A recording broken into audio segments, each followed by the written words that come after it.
I've discovered something very interesting. There's a three-way analogy or equivalence between a coupling coefficients above unity and magnetic remanence and parallel capacitance within an inductor. So this is all inductive reactance that I'm dealing with here.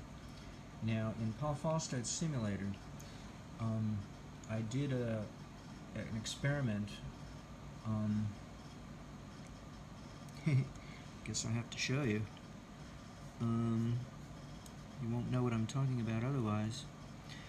I created what I thought was an analogy to Tesla's special generator, in which the main theme was magnetic remanence due to the huge amount of iron that was situated in his device. He was coupled, to the hull of an electro U-boat. The Germans did this, and they magnetically coupled the hull to the core of the two M coils, the horseshoe-shaped M coils. It had 50 miles of winding, according to William Lyne. Now, let's see if we can get an instance of that, so I can show you the circuit.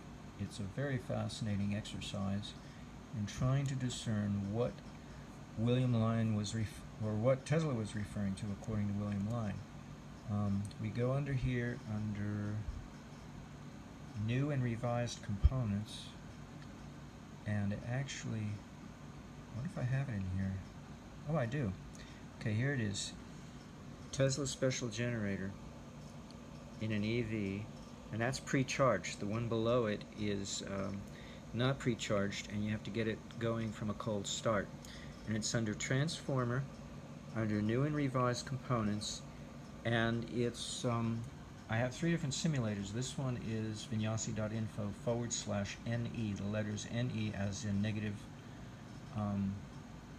the first two letters of negative, NE, negative resistance. So we'll select this circuit. Now this is the circuit, and it's pre-charged. So it shows a switch and a voltage source of 1 volt to get it going, but it's already going. And this is the reference document that I'm referring to on my website. It's Thomas Comerford Martin's book. I transcribe it by hand, the last chapter, chapter 63, in which he talks about his special generator. And I give some instructions. No, I don't, because this, and this is the shortcut Earl core mass to this circuit on my website. And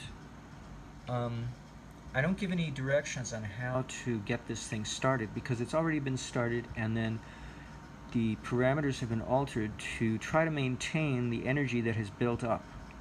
Now I have two transformers, and they're both very unique. But what I learned, oddly enough, see, one has slightly more, well, let's go look. So this one on the bottom, I think, is the H coils. Represents the H coils. You have to read up, obviously, to know what I'm talking about. Now it has 1 picohenry of inductance. The ratio is 1:1, and the coupling coefficient is very huge. But now you put it on the transformer opposite to where it's going to be needed. So this is the small coils, the H coils. All right. The M coils are up here. If I can get them.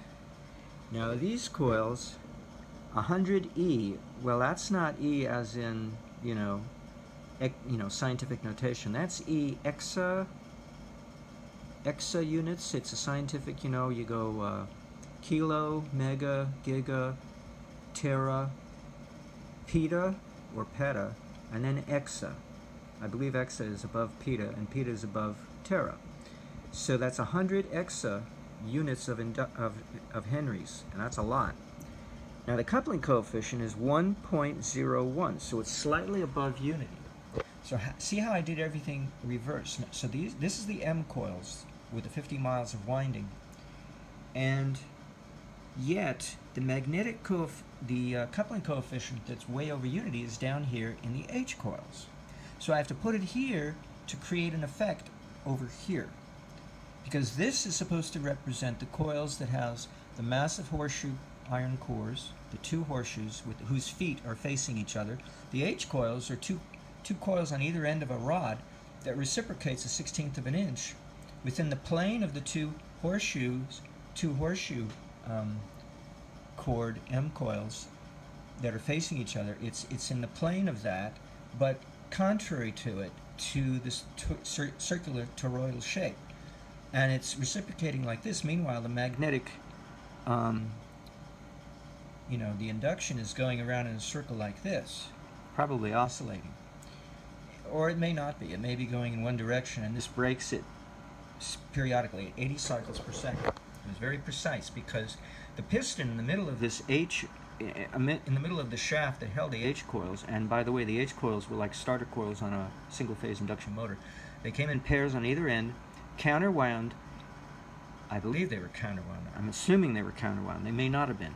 But they were linked to themselves, so they didn't link to anything else. And so it was the magnetic field in between the 2 feet on each side of the 2 facing horseshoes that energized those coils. But they were oriented at right angles to the magnetic flux of the M coils, the horseshoe cores. Now, the horseshoe cores were massive cores, iron cores, bolted to the floor of the recharging, the battery room, the battery room of the electro U-boat. And so the core of the 2 M coils, the horseshoe cores, were magnetically coupled to the hull of the ship. And that's a lot of iron. Now, William Lyne quoted Tesla as saying that via a Mr. Dort, that for every 200 pounds of iron added to his special generator, 1 horsepower was increased at its output. And Mr. Dort was the son of the father who had worked with the Germans in retrofitting some of their electro U-boats to accommodate the special generator, which gave the electro U-boats that had this special generator a minimum range of 30,000 miles. So they could recharge underwater. See, a diesel-fired generator, you had to go to the surface to get oxygen from the air to run your diesel-fired generators. But with this, they carried liquid air on board in tanks, and then that was decompressed, flash distilled to become air under pressure to run the reciprocating piston. And the piston only had to move a 1/16 of an inch, and the piston in the middle of the rod that reciprocated the rod, that piston was specially designed to do a couple things. First of all, it was designed so that when it moved in to compress the air at one end of its cylinder, it slowed down. But when it shot out at an accelerated pace, almost an explosion. The other thing was that it never varied its periodicity, regardless of the ambient air pressure or the air pressure that was being fed the piston. And this means it functioned like the reed in the various wind instruments that possess a reed in the mouthpiece, such as clarinets and oboes, in which you cannot purse your lips to change the pitch of that instrument, unlike a trumpet or a trombone or a flute or a piccolo, in which you can purse your lips to change the pitch along with your fingering. But on a clarinet or an oboe, you're strictly restricted to your fingering to change the pitch of your instrument.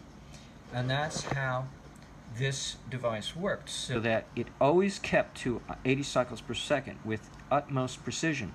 And this was important to Tesla for reasons that he never stated to the small group of people who met for the demonstration in 1893 in the agricultural building, a small group at the Chicago World's Fair. Following year, Thomas Comerford Martin published a book called something like The Inventions and Writings of Nikola Tesla. And the following year after that, in 1895, was the lab fire, which destroyed his lab and everything in it. And it's pretty suspicious that Karl Linde, L-I-N-D-E, of Germany, immediately patented one of Tesla's inventions that he had inside that lab, namely the liquefaction of air. So it pretty much looks like arson to cover up theft. And he had a lot of stuff going on in there. He had a neutron bomb that he was working on. He had levitation, UFO propulsion. He had his special generator. He had the liquefaction of air. And God knows what else. And the Germans got all of it. And they worked on it for half a century. And the Nazi Germans inherited that and started to implement it as part of their arsenal during World War II. That's why they had such an advantage.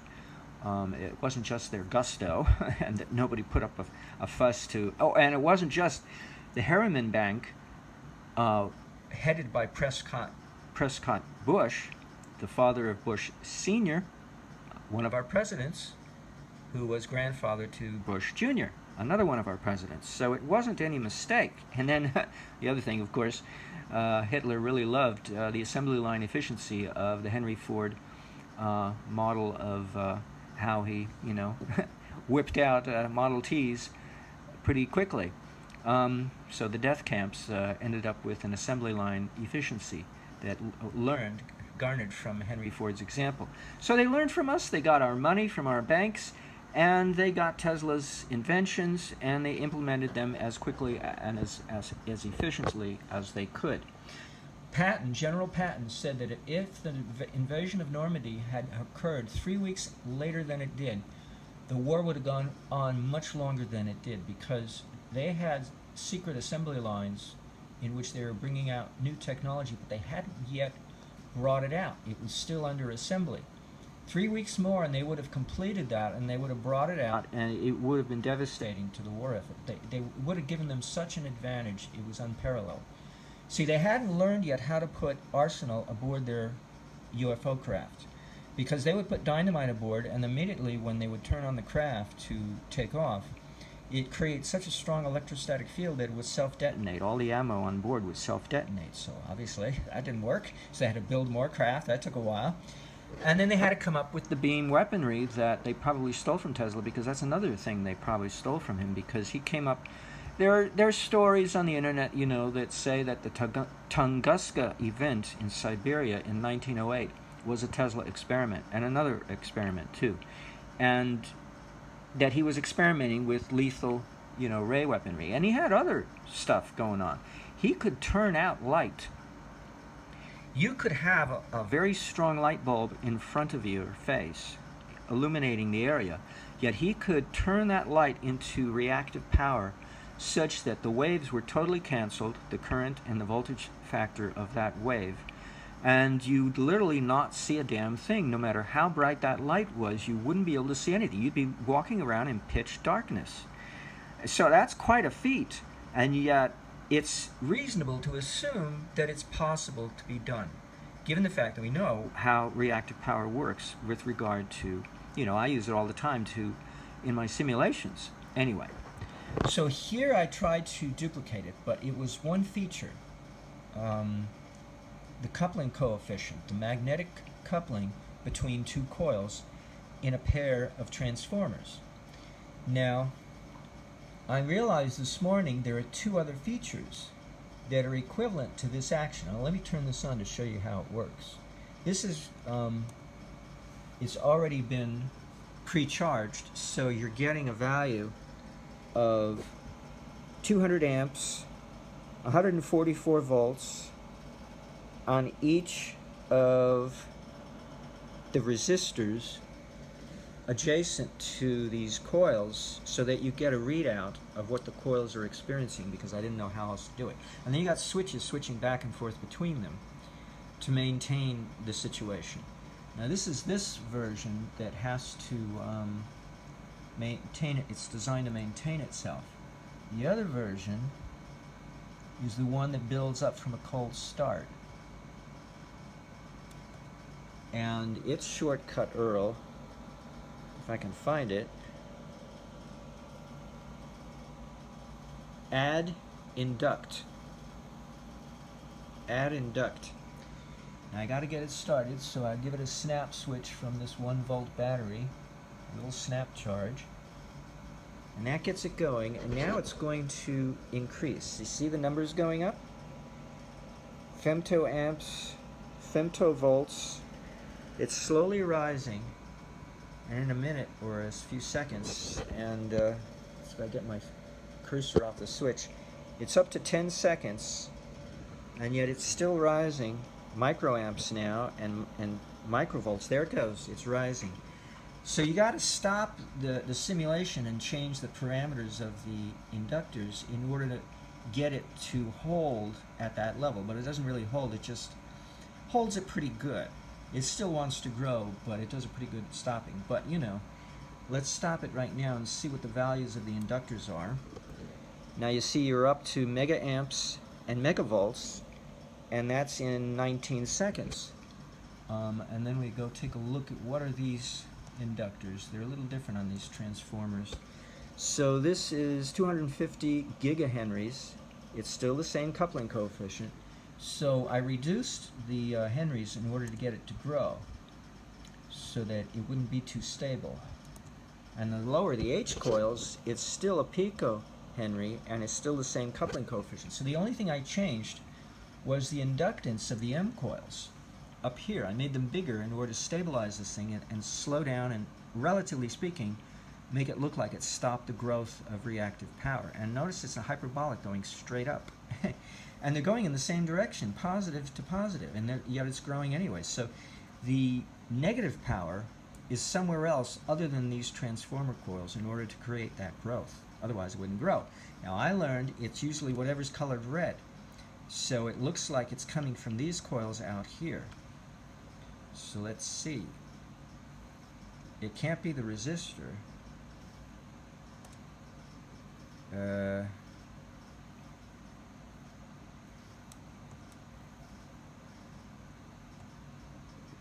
Yeah, look, see, it's growing in both directions simultaneously. That's the voltage, both up and down at the same time. Let's see what the current is doing.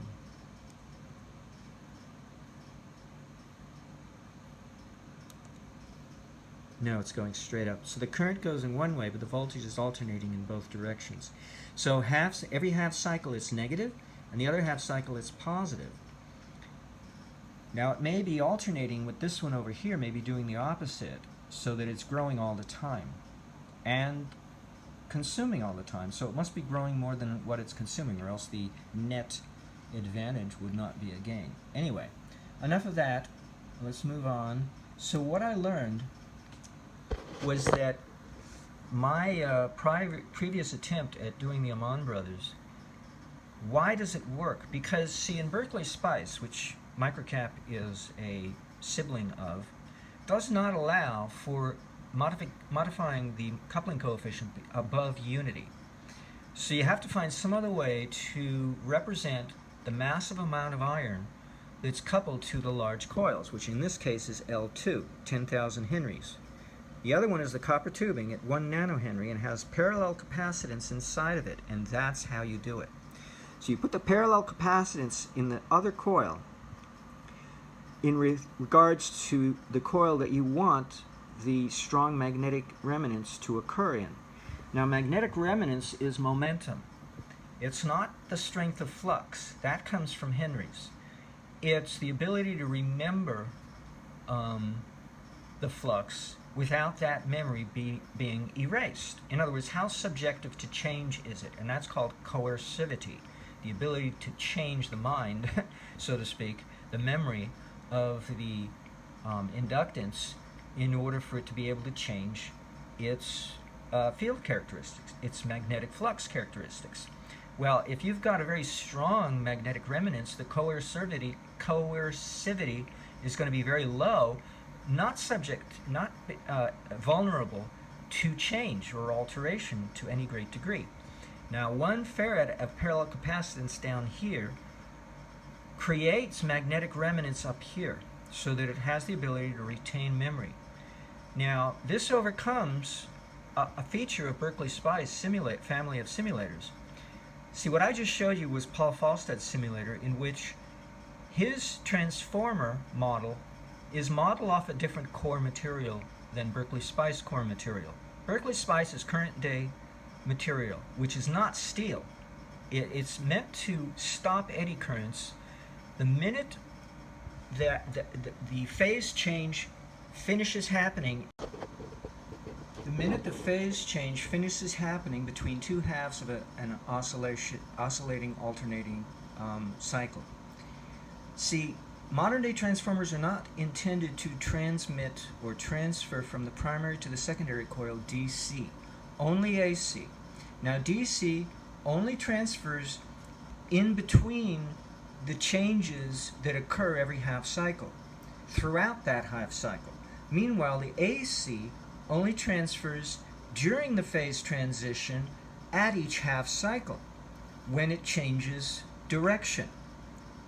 Now, what happens in Paul Falstad's simulator, he models his core material off of solid iron, which is 100 years ago. Cast iron, they don't use that anymore in core material of transformers, because that is what you use for a perpetual motion holder. You look it up on YouTube. Edward Leeds gone and popularized it. He built Coral Castle in Florida. And that transfers DC throughout each half cycle of an alternating cycle. But in current day transformers that Berkeley Spice family of simulators restrict themselves to, unlike Paul Falstad, who does the opposite, he has DC transformers that are considered idealistic and they don't exist. Or they consider it to be not possible in an electrical engineering field. It's not that they're not possible, they're just not allowed to be built that way anymore. If you get a transformer off of Amazon, the core material is friable. It's like plywood compressed particle board, in which you've got particles of iron held together by an epoxy resin that is so weak you can literally crush the transformer core very readily, and it'll turn into dust. And so I did a perpetual motion holder experiment with one that a friend had sent me, and it didn't work. The minute I took the power away from a 9-volt battery that I was charging the coils wrapped around the core material, the minute I ended that charge, and you're only supposed to do, when you do a perpetual motion holder experiment, you're only supposed to charge it for an instant. Take it away, and the flux, or excuse me, the magnetic remanence is still there. It retains the memory of what you had done when you charged the core material. And it stores that and can release it as energy. You get the energy twice, when it goes in and when it comes out. But it's supposed to store it in perpetuity if the core material is made of solid steel. Well, Berkeley Spice doesn't allow you to do that. They have the core material that is similar or analogous or equivalent to modern day core material of transformers, in which it's not solid steel, and so you cannot transfer DC charge throughout the entirety of each half cycle of an oscillating cycle. You can only transfer an AC charge when the direction flips at the phase transition point between two half cycles of an oscillating cycle. And so this is why you have to use a different methodology. Well, there is a solution. Parallel capacitance in the coil, in the other coil that is opposed or alternate to the coil in question that you want the magnetic remanence to show up in. So I put the parallel capacitance in this 1 nanohenry coil that represents the copper tubing of the Amon brothers' invention, to represent the magnetic remanence that I want to appear in the 10 kilohenry coil of L2 that represents the iron winding around their copper tubing. You get it now? This is how we get around the problem and properly interpret the Berkeley Spice family of simulators so as to know how to build it, how to simulate it, and translate between reality and the virtual reality of the Berkeley Spice simulation. Got it now? There's one other thing I forgot to tell you.